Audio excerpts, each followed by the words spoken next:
लेकिन हम लोग तो इंग्लिश पढ़ते हैं और अब्बू बताते हैं कि हमें नौकरी मिलेगी और खूब पैसे मिलेंगे, और अम्मी कह रही थी कि तुम्हारी पढ़ाई में कोई नौकरी भी नहीं मिलती और खूब पैसे भी नहीं मिलते। भाई देखो, असल बात जो मुझे हज़रत उस्ताद साहब ने बताई है वो ये है कि हमारी पढ़ाई अल्लाह मियां को राजी करने के लिए है। इस पढ़ाई से हम कुरान समझेंगे और हदीस पढ़ेंगे, लोगों को दीन की बातें बताएंगे, और हज़रत ने ये भी बताए हैं कि क़यामत में अल्लाह मियां ये ना पूछेगा कि एबीसी का मायने बताओ, बल्कि दीन के बारे में सवाल होगा। अरे तो क्या हुआ, आखिर अम्मी तो मुसलमान है, कुछ ना कुछ तो बता ही देंगे। तुम क्या समझते मैं कुछ नहीं आता? आखिर अब वो मैं कन्वेंट में पढ़ा दे। अच्छा अमित भाई, तो आप पहले ये जान लीजिए कि आपने सलाम का जवाब देने में गलती की है। वालेकुम सलाम नहीं होता बल्कि वालेकुम अस्सलाम होता है।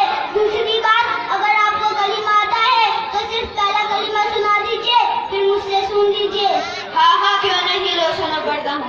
ला इलाहा इल्लल्लाहु मुहम्मदुर रसूलुल्लाह। चल छोटे तू भी सुना। ला इलाहा इल्लल्लाहु मुहम्मदुर रसूलुल्लाह। आमिर भाई, कलीमा इस तरह नहीं पढ़ते बल्कि यूँ पढ़ते हैं, ला इलाहा इल्लल्लाहु मुहम्मदुर रसूलुल्लाह। अल्लाह के सिवा कोई माबूद नहीं, मोहम्मद सल्लल्लाहु अलैहि वसल्लम अल्लाह के रसूल है। दूसरा कलीमा शहादत माना गवाह देना, अशहदु अल्ला इलाहा इल्लल्लाहु व अशहदु अन्ना मुहम्मदन अब्दुहु व रसूलुहु। क्या आपको याद है? नहीं, मुझे तो याद नहीं। मुझे आज एहसास हो रहा है कि भाई के तो छोटे मियाँ कमाल का है। अच्छा भाई, आप तो सिर्फ जुमा का नमाज पढ़ते हो, तो आपको तो नमाज पढ़नी आती होगी। अरे वाह, ये कैसा सवाल, हमें नमाज पढ़ना क्यों नहीं आती होगी? रुकू और सजदे करने को तो नमाज कहते हैं। नहीं भाई साहब, हमारे हज़रत ने बताया है कि नमाज एक इबादत है, उसे अतदाल यानी सुकून के साथ अदा करेगा तब नमाज होगी, वरना वो तो नमाज का खिलवाड़ कहा जाएगा। मेरे तो सिर्फ रुकू सजदा नमाज नहीं है बल्कि उसमें 7 अरकान है जो फर्ज है। भाई हमें तो ये भी नहीं मालूम कि नमाज के फराइज साफ साफ है। अगर आपको मालूम है तो बराए करम बता दीजिए। देखो, नंबर 1 तकबीर तहरीमा, जिसमें हम लोग अल्लाहू अकबर कहकर नमाज शुरू करते हैं। नंबर 2 खड़ा होना। नंबर 3 कुरान पढ़ना। नंबर 4 रुकू करना। नंबर 5 सजदा करना।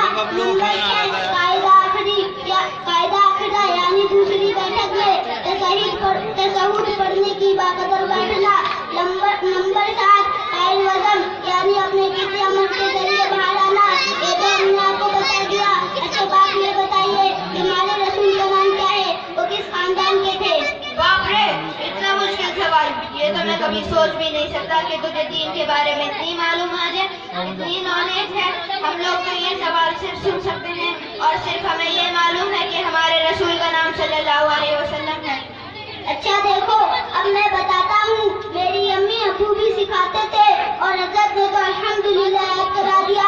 हमारे रसूल का नाम मोहम्मद सल्लल्लाहु अलैहि वसल्लम, आपकी अम्मी का नाम बीबी आमिना, आपको दाहिमा ने दूध पिलाया, आप हाशमी खानदान के हैं। आपका सजा नसब जो सही हदीस से साबित है, बिन अब्दुल्लाह बिन अब्दुल मुत्तलिब बिन हाशिम बिन अब्दुल मुनाफ बिन कुसी बिन कलाब बिन मुर्रा बिन कऊम बिन लुबई बिन गालिब बिन फहद बिन मालिक बिन नजीर बिन कानन बिन कनाना बिन मुजीमा बिन मुदरिक बिन इलियास बिन मुजरी बिन नजार बिन माद बिन अदनान।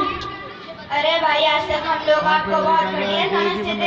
अम्मी अब्बू कह रहे थे कि साजिद को नौकरी नहीं मिलेगी, मगर आज ये मालूम हुआ है कि तुम दीन जानते हो और हम लोग तो ठीक से कलीमा नहीं जानते। अब अम्मी तुम्हारे साथ पढ़ेंगे, क्यों राशिद?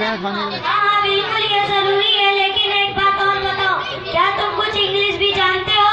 देखो आबिद भाई, थोड़ी बहुत हम लोग भी इंग्लिश जानते हैं, जैसे एप्पल माने सेब, पेन माने कलम, व्हाट इज योर नेम, तुम्हारा नाम क्या है। हाँ, बहुत ज्यादा नहीं पढ़े। और हाँ, चचा जान ने जो नौकरी की बात की थी तो खुद ही देख लो, दया जान बड़े चाचा आज तक नौकरी का इंतजार करते करते बूढ़े हो गए, उन्हें कहाँ मिली। तुम ठीक कहते हो, अब हम भी तुम्हारे साथ पढ़ेंगे और मुसलमानों वाला लिबास पहनेंगे। हाँ भाई, इसमें बरकत भी है और जैसे का रूप बनाओगे वैसे यही कहलाओगे।